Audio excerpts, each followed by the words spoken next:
وبيان في فرقان وحده لا شريك له وحيدا وأحدا بلا مدد وجدد ونصب وفصب في الكمال لا شريك له ولا نظير له ولا مثيل له ولا مثال له ولا ند له ولا ضد له ولا والد له ولا ولد بلد جلد جسد يسد يسب صهب كرب ليت له ولا وسيم جسيم لزيم نزيم نازم منازم له ولا مقابل له ولا مقابل له ولا مقابل له ولا مساوي له ولا مفارق له ولا فريق فرق فرق فرق له ولا قسيم قسم قسم قسم له ولا مثيل مثل مثال له صل على منال محمد صل على كمال محمد صل على جمال محمد صل على أنغار محمد صل على بيان محمد صل على تبيان محمد صل على قرآن فرقان محمد صل على ناشر القرآن محمد صل على أصحاب الأكبار محمد صل على بيت أطهار محمد صل على شرق غرب شمال جنوب محمد صل على يدين رجلين محمد صل على سدرة المنتهى محمد صل على مقام استواء محمد سب مل کے محبت کے ساتھ پڑھ لیں الصلاۃ والسلام علیک یا سیدی یا رسول اللہ قرض سمجھ کے نہیں فرض سمجھ کے پڑھو الصلاۃ والسلام علیک یا سیدی یا رسول اللہ وعلی آلک وصحابک یا سیدی یا حبیب اللہ الصلاۃ والسلام علیک یا نبی اللہ وعلی آلک وصحابک یا رحمت للعالمین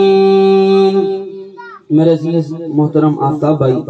سرکار علیہ الصلوۃ والسلام کی شان میں اشعار پڑھ رہے تھے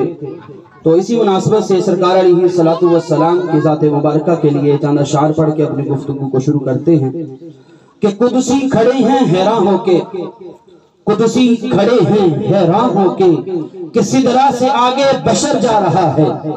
قدسی کھڑے ہیں حیران ہو کے کہ سدرہ سے آگے بشر جا رہا ہے بن ٹھن کے اپنے خالق سے ملنے سرے عرش وہ تاجور جا رہا ہے اقصا میں جتنے بھی مرسل کھڑے تھے اقصا میں جتنے بھی مرسل کھڑے تھے حیرت میں سارے کے سارے پڑے تھے کہ ہم ان کے پیچھے یہ کیا پڑھ رہے ہیں نماز ہی لینے اگر جا رہا ہے جاتا ہے دیکھو وہ بے خوف کیسے جاتا ہے دیکھو وہ بے خوف کیسے کہ سب جانتا ہے راہیں وہ جیسے وہ یوں جا رہا ہے جیسے کہ کوئی گھر والا اپنے ہی گھر جا رہا ہے وہ قصہ حلیمہ کے آنگن کا پوچھو وہ قصہ حلیمہ کے آنگن کا پوچھو جوانی سے پہلے تم بچپن کا پوچھو ابھی مصطفیٰ نے اٹھائی ہے انگلی ابھی مصطفیٰ نے اٹھائی ہے انگلی کمر سے تو پوچھو کدھر جا رہا ہے قیامت کے لمحے بڑے ہی کٹھن تھے قیامت کے لمحے بڑے ہی کٹھن تھے مگر ان کی نسبت پہ قربان جاؤں قیامت کے لمحے بڑے ہی کٹھن تھے مگر ان کی نسبت پہ قربان جاؤں پروں پہ اٹھا کر امت نبی کی پروں پر اٹھا کے امت نبی کی جبریل پل کے ادھر جا رہا ہے اہل صراط روح امی کو خبر کریں کہ جاتی ہے امت نبی فرش پر کریں کہاں تو ہے شاکر کہاں ان کی نعتیں کہاں اپنی ذاتیں کہاں ان کی باتیں کہاں تو ہے شاکر کہاں ان کی نعتیں کہاں اپنی ذاتیں کہاں ان کی باتیں یہ کیوں کہہ رہے ہو بشر جا رہا ہے یہ کیوں کہہ رہے ہو کہ بشر جا رہا ہے حقیقت میں خیر البشر جا رہا ہے کہ کون کہتا ہے جہاں میں عاجزی ماں باپ ہے کون کہتا ہے جہاں میں عاجزی ماں باپ ہیں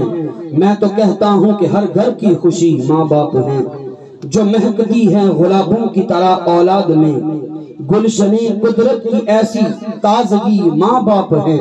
مجھ کو لگ سکتی نہیں اس زمانے کی نظر، مجھ کو لگ سکتی نہیں اس زمانے کی نظر، میں ہوں خوش قسمت میرے سر پر ابھی ماں باپ ہیں، بھیج کر ماں باپ کو گھر سے اندھیرا مت کرو، بھیج کر ماں باپ کو گھر سے اندھیرا مت کرو، یہ حقیقت ہے کہ گھر کی روشنی ماں باپ ہے، بھول کر ماں باپ کو کیوں پھر رہے ہو در بدر، زندگانی کا خزانہ واقعی ہے ماں باپ، زندگی قربان کر دی جس نے بچوں کے لیے، اب تو سمجھو دوستو کتنے سخی ماں باپ ہیں، کوئی سمجھے یا نہ سمجھے شاعری شایان پہ کہ میرا دل کہتا ہے میری زندگی ماں باپ ہے۔ حمد و صلات کے بعد میرے عزیز عزتوں کے لائق سامعین، السلام علیکم ورحمۃ اللہ وبرکاتہ۔ خالق کائنات جل جلالہ اما نوالہ وعظم شانہ واتم برہانہ اما نوالہ کا کروڑواں احسان ہے کہ جس نے ہمیں عظمت والدین کی محفل میں اکٹھا ہونے کی توفیق عطا فرمائی، اور مجھے دلی خوشی ہوئی کہ رسم حنا کے موقع پر والدین کی عظمت کا موضوع رکھا گیا، کیونکہ اگر احادیث اور قرآن کا خلاصہ دیکھا جائے، انسان تب تک کامیاب نہیں ہو سکتا جب تک اپنے والدین کو راضی نہ کر لے۔ تو خالق کائنات جل جلالہ کے پیارے محبوب کے پیارے امتیوں، اس کائنات عالم کے اندر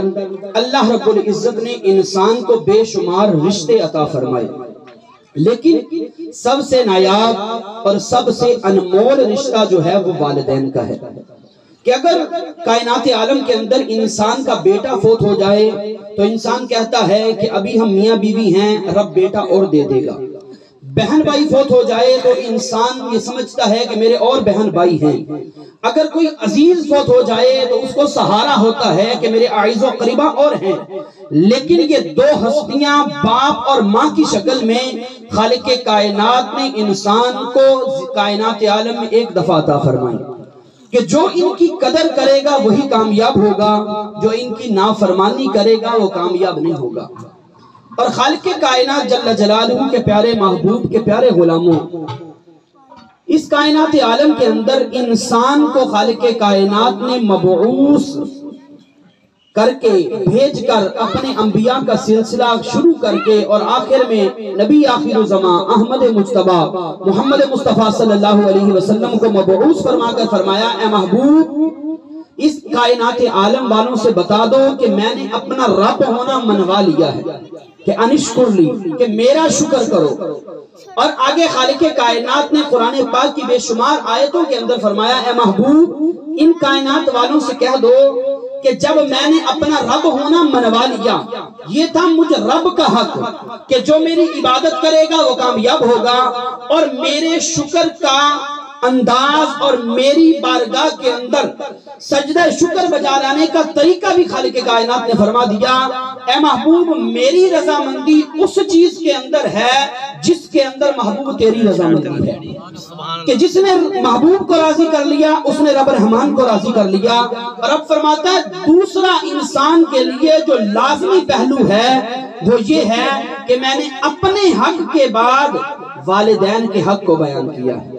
کہ وَخْفِضْ لَهُمَا جَنَاحَ الذُّلِّ مِنَ الرَّحْمَةِ، کہ اپنے والدین کے لیے رحمت کے بازو بچھا دو، کہ جب والدین کے لیے انسان رحمت کے بازو بچھاتا ہے تو رب تعالی اس پر اپنی رحمتوں کا نزول فرماتا ہے۔ اور کائنات عالم کے اندر اگر بزرگان دین کی ہسٹری کو اٹھا کے دیکھ لیا جائے، عبادتیں اپنی جگہ، ریاستیں اپنی جگہ، چلے اپنی جگہ، لیکن اگر والدین کی دعائیں تھیں تو خالق کائنات نے ولیوں کو مقام عطا فرمایا۔ کسی بھی ولی کی ہسٹری اٹھا کے دیکھو، پیچھے ماں باپ کی دعاؤں کا اثر نظر آتا ہے۔ اور نبی مکرم شفیع معظم احمد مجتبی محمد مصطفیٰ صلی اللہ علیہ وسلم کے غلاموں اگر پیچھے چلیں کہ خالق کائنات جل جلالہ نے فرمایا کہ لوگوں میں کامیاب وہی ہوگا اس کو منازل اور مراتب کے اعتبار سے بڑھوتری ملے گی جو والدین کی خدمت کرے گا۔ اب یہ تو امت محمدیہ پہ خالق کائنات کا احسان تھا نا، بنی اسرائیل میں چلتے ہیں، حضرت موسیٰ علیہ السلام کا دور ہے، بارگاہ ربوبیت میں عرض کی کہ مولا جنت کے اندر میرا پڑوسی کون ہوگا؟ خالق کائنات نے فرمایا اے موسیٰ فلاں کسائی یعنی گوشت کا کام کرنے والا جو ہے وہ جنت کے اندر تیرا پڑوسی ہوگا۔ تو دل کے اندر حسرت پیدا ہوئی کہ میں اس بندے کو دیکھوں تو صحیح کہ اس کی کون سی عبادتی ہیں کہ جس کی بنا پر خالق کائنات نے اپنے نبی کا پڑوس عطا فرما دیا۔ تو حضرت موسیٰ علیہ السلام گئے اس قصاب کی دکان پر، صبح سے لے کر شام تک اس کو دیکھتے رہے اور بتایا نہیں کہ میں اللہ کا نبی ہوں، اور اسے کہا کہ میں تمہارا مہمان بننا چاہتا ہوں۔ اس نے کہا کوئی مسئلہ نہیں، آپ میرا مہمان بنیے۔ تو حضرت موسیٰ علیہ السلام کو ساتھ لیا اور گھر چلا گیا۔ جب گھر کے اندر گیا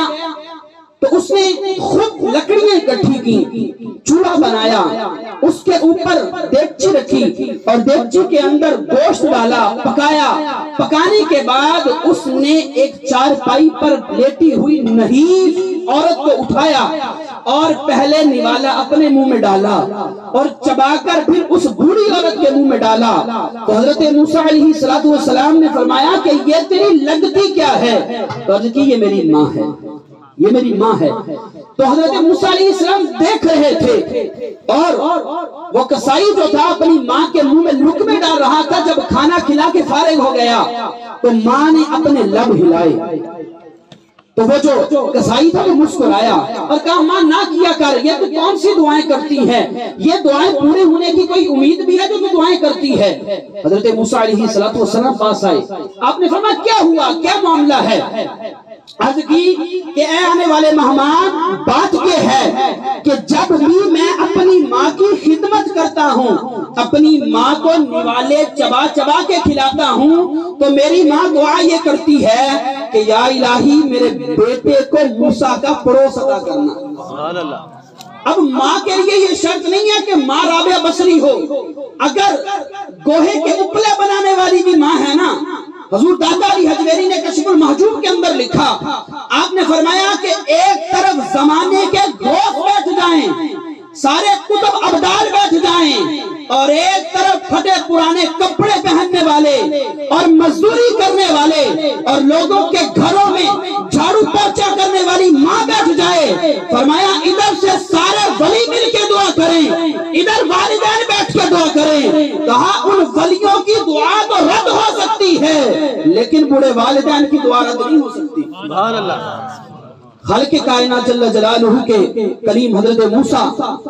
علیہ السلام نے جب یہ سنا نا اور مسکرائے، کیا بات ہے؟ حضرت موسیٰ علیہ السلام نے فرمایا ماں جی آپ کی دعا قبول ہو گئی، رب تعالیٰ نے آپ کے بیٹے کو موسیٰ کا پڑوس عطا کر دیا۔ کہا بیٹا تم کون ہو؟ کہا میں ہی اللہ کا نبی موسیٰ کہ اللہ رب العزت نے مجھے بتلایا ہے کہ موسیٰ تیرا پڑوس فلاں کسائی کو دیا ہے۔ کہا وجہ کیا تھی؟ کہا رب تعالیٰ نے فرمایا کہ مجھے اس کی اپنی ماں کی خدمت کرنا پسند آ گیا۔ تو اگر کائنات عالم کے اندر ہم اپنے والدین کی خدمت کریں تو خدا کی قسم یہ دنیا کی پریشانیاں آتی رہیں گی، لیکن والدین کی خدمت کرنے کا رب تعالیٰ جو صلہ عطا فرماتا ہے تو پھر زمانہ دیکھتا ہے۔ اور اس طرح سرکار مدینہ صلی اللہ علیہ وسلم نماز پڑھائی، نماز کے بعد نکلے اور یمن کی طرف چہرہ کیا، اور حضرت عمر پاک رضی اللہ تعالیٰ عنہ اس حدیث پاک کے راوی ہیں کہ نبی علیہ السلام نے ٹھنڈی آہ بھری تو سرکار علیہ السلام سے پوچھا گیا یا رسول اللہ صلی اللہ علیہ وسلم کیا معاملہ ہے؟ سرکار علیہ السلام نے فرمایا کہ مجھے یمن سے رحمان کی خوشبو آتی ہے، یمن سے رحمان کی خوشبو آتی ہے۔ عرض کی یا رسول اللہ صلی اللہ علیہ وسلم وجہ کیا ہے کہ یمن سے آپ کو رحمان کی خوشبو آتی ہے؟ تو نبی علیہ السلام نے فرمایا کہ یمن کے اندر میرا ایک غلام رہتا ہے جس کا نام اویس ہے، مجھے اس سے بڑی محبت ہے اور اسے مجھ سے بڑی محبت ہے۔ تو عرض کی یا رسول اللہ صلی اللہ علیہ وسلم یمن تو دور نہیں، حضرت صہیب روم سے چلے تو آپ کے پاس پہنچ گئے، حضرت سلمان فارس سے چلے آپ کے پاس پہنچ گئے، لوگوں نے دور دراز کے سفر کیے، آپ کی بارگاہ کے اندر جلوہ پا لیا،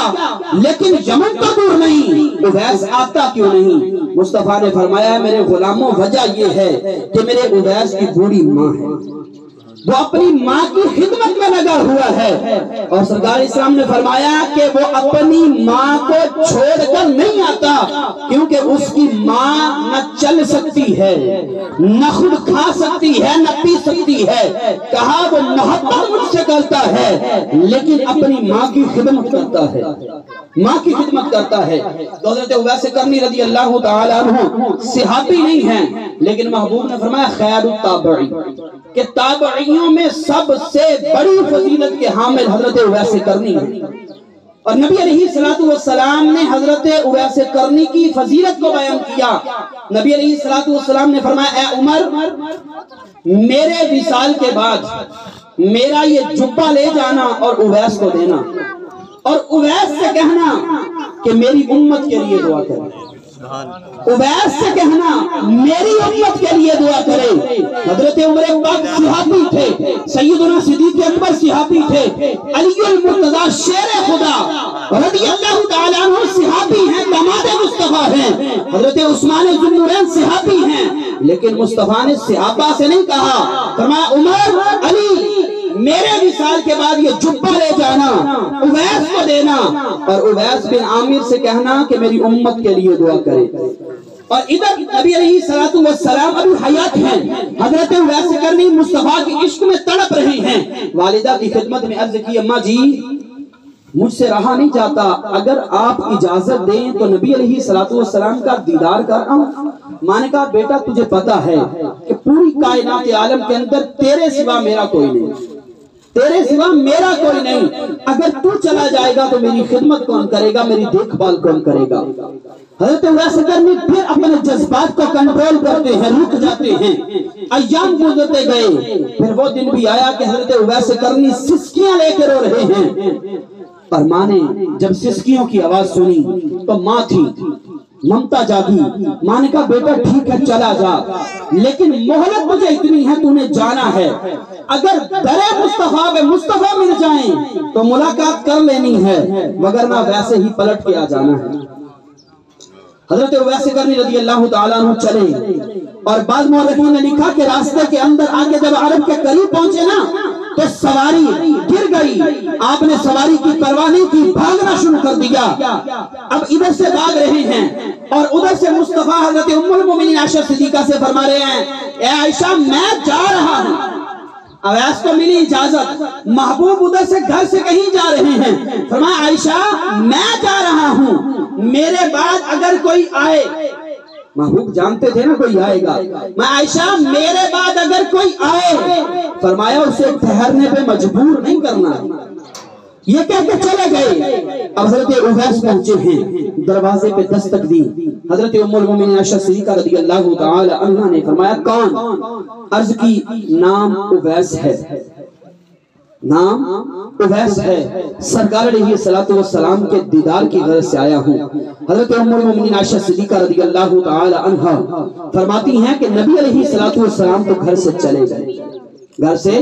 چلے گئے، وہ اپنے اندر جو جذبات کو دبایا ہوا تھا، مدت گزرنے پر نبی علیہ السلام کے دیدار کی جو مہلت ملی تھی، اب دل کے اندر وہ ڈر لگ گیا، کبھی ماں نے مہلت دی ہے لیکن آیا ہوں مصطفیٰ کا دیدار نہیں ہوا۔ پھر زمین میں جھنجھوڑا، کہا اویس اگر آج بددعا والے چہرے کی زیارت نہیں ہوئی تو کوئی غم نہیں۔ عرض کی اماں جی اگر آج آپ کرم کریں کہ اگرچہ نبی مکرم شفیع معظم احمد مصطفیٰ محمد مصطفیٰ صلی اللہ علیہ وسلم کا دیدار نہ کر سکا، لیکن اگر آپ کرم فرمائیں، دروازے کو کھول دیجئے، پردے کو سرکا دیجئے، خود پردے میں چلے جائیں، اگرچہ میں مصطفیٰ کا چہرہ نہیں دیکھ سکا، عرض کی احمدی میں اس صحن کی زیارت کرنا چاہتا ہوں کہ جس صحن کے اندر مصطفیٰ کے وہ طلبے لگے کہ معراج کی رات جن قلبوں کو جبریل نے بوسہ دیا تھا، جبریل نے بوسہ دیا تھا کہ جب جبریل امین معراج پہ لے جانے کے لیے مصطفیٰ کو آئے ہیں، پہلے جبریل اکیلے آتے تھے، جب خالق نے فرمایا جبریل جاؤ میرے مصطفیٰ کو لے کے آؤ، تو جبریل اکیلے نہیں آئے بلکہ رخین المحدثین نے لکھا 70,000 فرشتے حضرت جبریل امین کے ہمراہ تھے، اور محبوب دو عالم صلی اللہ علیہ وسلم کی بارگاہ کے اندر جلوہ گر ہوئے تو سرکار علیہ السلام محو استراحت ہیں. جبریل نے عرض کی مولا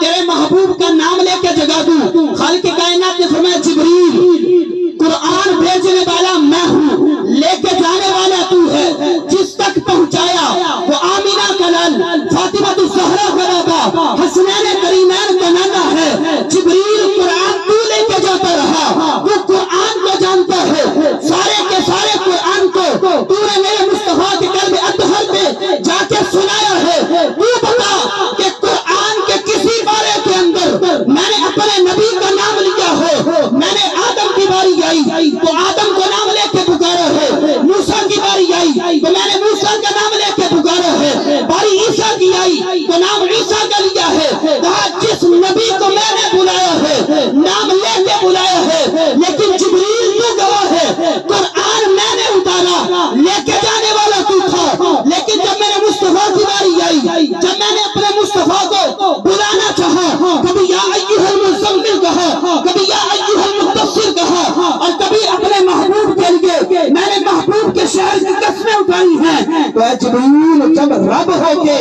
نام میں نے نہیں لیا تو نام تو کیسے لے؟ نعرہ تکبیر، نعرہ رسالت، نعرہ رسالت، نعرہ رسالت، نعرہ